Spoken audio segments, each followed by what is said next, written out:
सत श्री अकाल बेटा जी इस वीडियो में हम कवर करेंगे electric field near infinitely large sheet with uniformly distributed charge. बहुत ही बड़ी शीट है, बहुत ही बड़ी शीट है, इनफाइनाइटली लार्ज है, तो इस तरह से हमने दिखा दिया और उस पर कुछ चार्ज डिस्ट्रीब्यूट कर दिया है।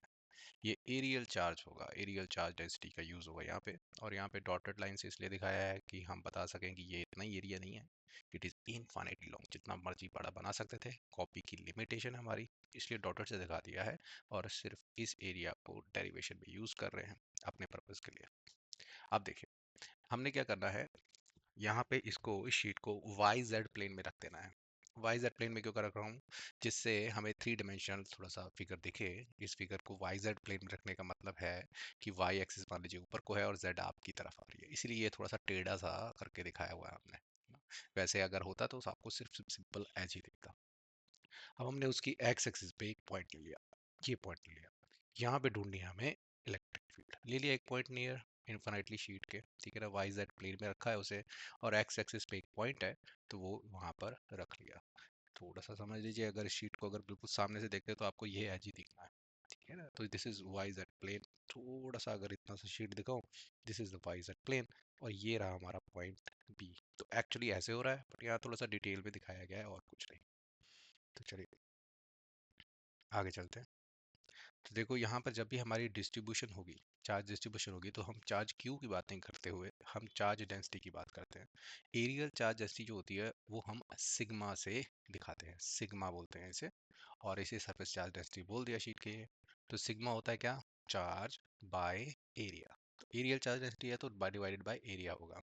यूनिट क्या हो जाएंगे, कूलम होते हैं चार्ज के, ए का होता है एरिया, तो कूलम पर मीटर स्क्वायर। इससे फायदा, हम कोई भी चार्ज एंक्लोज निकाल सकते हैं अगर हमें एरिया पता हो। एरिया को दूसरी साइड ले जाएंगे तो क्यू जो हो जाएगा, चार्ज अगर हमें चाहिए हो किसी एरिया में, तो जस्ट हमारे को डेंसिटी से एरिया को मल्टीप्लाई कर देना है। चलिए हम क्या करेंगे इसके लिए, यहाँ पे अगेन सुपरपोजिशन प्रिंसिपल नहीं लगा सकते, कूलम्स लॉ नहीं लगेगा यहाँ पे। बहुत से, ये तो मैंने थोड़े चार्ज बनाए हैं, ये बिलियंस और ट्रिलियंस ऑफ चार्जेस हैं, बहुत ज़्यादा चार्जेस हैं, तो there is no scope of applying here superposition principle. तो इसके लिए क्या यूज़ करेंगे हम यूज़ करेंगे शॉर्टकट इलेक्ट्रिक फील्ड निकालने का, जिसे हम बोल रहे हैं गॉस लॉ। तो हम क्या करेंगे, पॉइंट बी पर हम इलेक्ट्रिक फील्ड निकालने के लिए गॉस लॉ यूज़ करते हैं। गॉस लॉ की यहाँ पे स्टेटमेंट निकली, टोटल फ्लक्स हम कैलकुलेट कर सकते हैं। टोटल इलेक्ट्रिक फ्लक्स बराबर होगी इंटीग्रल साइन से, क्लोज्ड सरफेस हो तो ई डॉट डी ए कर लेंगे, क्लोज सरफेस का वो होना चाहिए जितना चार्ज अंदर है divided by epsilon not. So let's apply this. इसके लिए हमने क्या करना है, सिलिंड्रिकल गॉसियन सरफेस लेना है। लास्ट हमारे वीडियो में भी हमने सिलिंड्रिकल गॉसियन सरफेस लिया था, यहाँ पर भी हम सेम ही चीज़ करने वाले हैं। बट इसको रखा कैसे जाएगा थोड़ा समझिए। ये रखा जाएगा कि इसकी एक्सिस जो हो, यहाँ सेंटर से जो ये लाइन गुजर रही है, जो कॉपी की लाइन है, ये इसकी एक्सिस मान सकते हैं सिलेंडर की, ये एक्स एक्सिस पे है। इसीलिए देखिए हमने बोला था वाई जेड प्लेन पे से रखा, तो ये इस तरह से कटता हुआ हमें दिखेगा। यानी कि ये जो गॉसियन सरफेस है, ये इमेजिनरी सरफेस है, तो इसको हम पास थ्रू करके इस शीट से गुजार सकते हैं। और इस तरह से किया हुआ है कि ये जो शीट है, ये इसे बाइसेक्ट करती है हमारे गॉसियन सरफेस को। What this is our Gaussian surface जो हमने सिलेंड्रिकल लिया है, इसको ये बाइसेक्ट करती हो, यानी कि आधा पोर्शन सिलेंडर का इस साइड हो और आधा पोर्शन जो है वो दूसरी साइड है। तो ये हमारी कंडीशन है, ये हमने चालाकी की है, जो हमें फायदा देगी हमें डेरिवेशन को सॉल्व करने में। तो अगर हमें इस सिलेंडर का गॉसियन सरफेस हमने ले लिया, अगर हमें टोटल फ्लक्स निकालना हो तो वो बराबर होगा जितना चार्ज अंदर होगा डिवाइडेड बाय एप्सिलॉन नॉट। तो टोटल फ्लक्स कैलकुलेट करते हैं, या लेफ्ट हैंड साइड ये जो है इस इंटीग्रेशन को सॉल्व करते हैं। कैसे करेंगे, लास्ट वीडियो में भी हमने किया था। हम इस सिलेंडर को तीन भागों में बांट सकते हैं, can be divided into three parts. दिख रहे हैं कौन से, एक तो ये सर्कुलर एरिया होगा, एक यहाँ पर सर्कुलर एरिया होगा, इसको डॉटेड से दिखा देते हैं, पिछली साइड है इसका एरिया, ये होगा।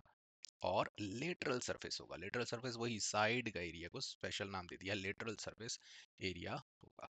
चलिए तो देख लेते हैं।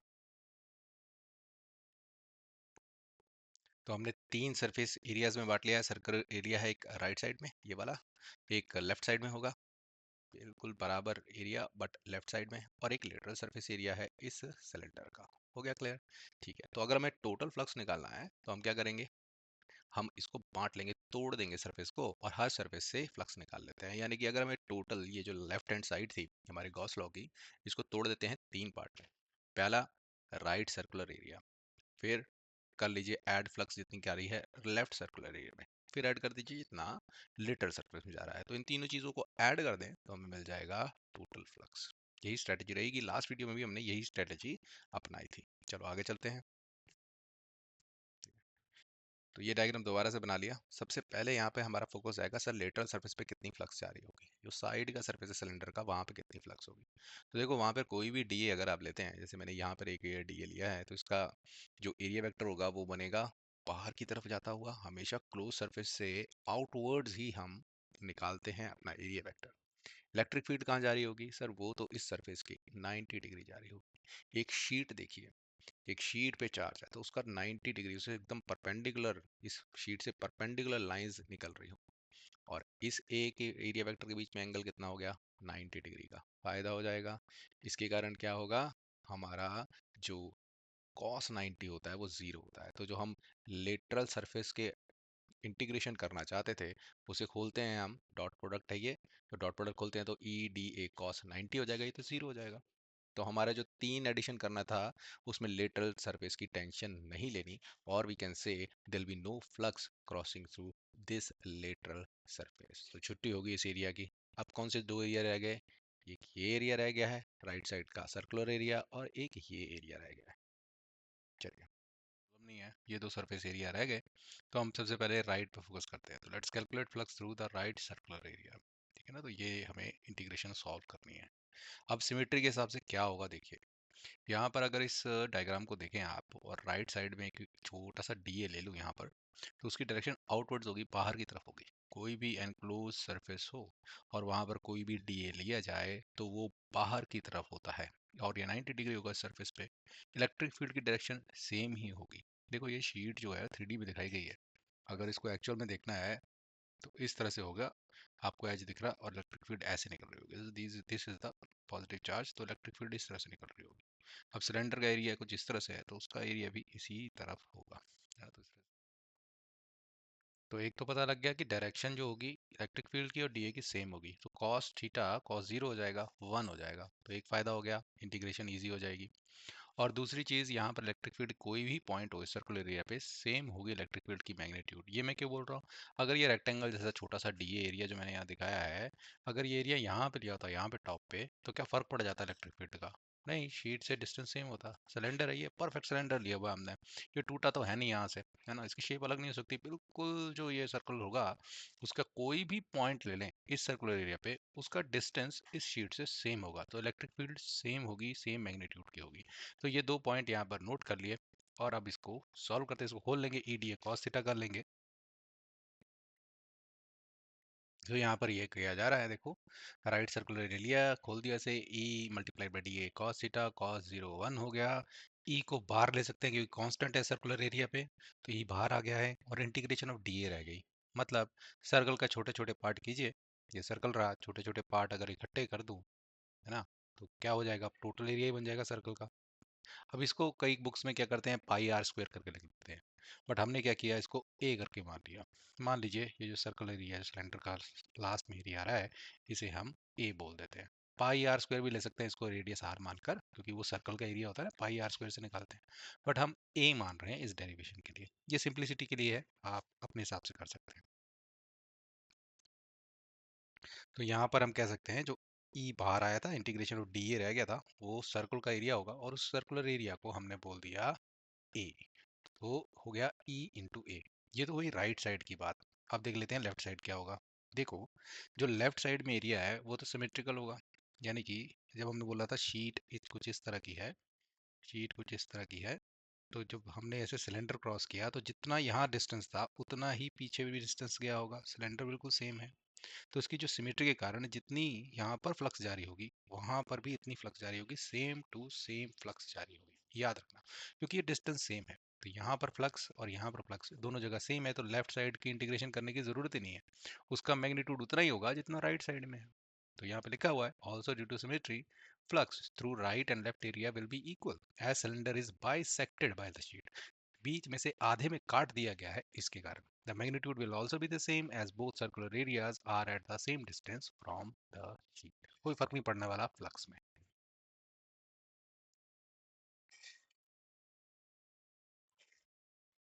तो देखो टोटल फ्लक्स जो लेफ्ट हैंड साइड है वो सॉल्व हो चुका है। टोटल फ्लक्स हमने ये निकालनी थी, वो क्या हुई, राइट और लेफ्ट का एडिशन, ई ए राइट की और ई ए लेफ्ट की, तो टोटल क्या हो गया 2 ई ए करके हम बोल सकते हैं। तो we have solve Gauss law का जो लेफ्ट हैंड साइड होता है, जो फ्लक्स वाली साइड होती है, वो हमने सॉल्व कर लिया है। अब हमें देखनी है राइट हैंड साइड में क्या होगा। सर हमें चाहिए क्यू एनक्लोज कितना होगा, डिवाइड कर देना है एप्सिलॉन नॉट से। तो डेरिवेशन ऑलमोस्ट हो चुकी है, बस इसे कैलकुलेट करना है। तो देखो हमें निकालना है चार्ज एनक्लोज कितना है हमारा जो गॉसियन सरफेस लिया था उसमें। अब देखो उसमें चार्ज कितना पड़ा हुआ है, यहाँ बाहर कहीं चार्ज नहीं है, ये शीट पर ही चार्ज है। तो ये जितना एरिया होगा जब ये इसे काट रहा होगा बाइसेक्ट, तो यहाँ एक सर्कल जैसे समझ लो, वो सर्कुलर एरिया कितना होगा, अरे वो उतना ही बराबर होगा ना, सेम एरियाज होंगे। जितना ये सिलेंडर का एरिया है वो जब उसे भेद रहा है, जब उसे पास करेगा तो सेम ही तो एरिया होगा। तो दिस ए, अगर हमने ये इसे ए माना है तो ये कितना एरिया होगा, ये भी ए ही होगा। This will be both same areas. ठीक है, तो उसके कारण क्या कर सकते हैं, हम डेंसिटी का यूज कर सकते हैं, क्योंकि हम चार्ज डिस्ट्रीब्यूशन में बात नहीं करते चार्ज की, हम करते हैं डेंसिटी की बात। तो यहाँ होगी सरफेस एरिया, एरिया डेंसिटी ली सिग्मा से, क्यू बाय ए। ए जो है हमारा एरिया सर्कल का बना हुआ है, सेम ये एरिया है। तो अगर हमें क्यू निकालना है इनक्लोज्ड कितना है, वो इतना ही होगा जो इतने एरिया के अंदर है। तो वो हो जाएगा, ए को दूसरी साइड ले जाइए, चार्ज हो गया सिग्मा ए। अब हमें कर देना है Gauss law apply. Gauss law apply करके हमें क्या मिला, सर लेफ्ट हैंड साइड में निकला था 2 ई ए, और राइट हैंड साइड में मिला है sigma A into epsilon not. यहाँ से ए से ए कट जाएगा तो क्या मिल जाएगा, ई यहाँ रह जाएगा, 2 को दूसरी साइड ले जाते हैं तो ई हो जाएगा sigma divided by 2 epsilon not. So this is the electric field किसी भी पॉइंट पर इनफाइनाइट थिन शीट के नियर।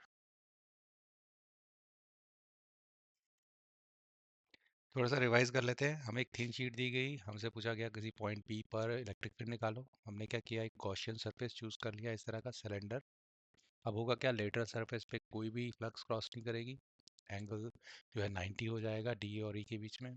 सिर्फ ये दो सरफेस रह जाएंगे और सिमेट्रिकल है। सिमेट्री के कारण क्या होगा, हमने बीच से भेदा हुआ है इसे, शीट ने क्रॉस किया हुआ है, तो जितनी फ्लक्स यहाँ होगी उतनी यहाँ होगी। तो यहाँ वाली कैलकुलेट कर लेते हैं, वो निकलती है ई इंटू ए। तो यहाँ पर कितनी हो जाएगी, ई इंटू ए सेम। तो ऐड कर लेते हैं, 2 ई ए टोटल फ्लक्स हो जाता है। फिर सिग्मा चार्ज डेंसिटी के कारण इस एरिया पे, क्योंकि ये सेम होगा इस एरिया से, तो हमने निकाल ली यहाँ पर चार्ज एनक्लोज कितना होगा, सिग्मा इंटू ए। और फिर इक्वेट कर देते हैं और आंसर आ जाता है sigma by 2 epsilon not electric field at this point. Every point पे निकाल लिया, तो दिस पॉइंट बी जो हमने पूछा था वहां पर इलेक्ट्रिक फील्ड निकल गई।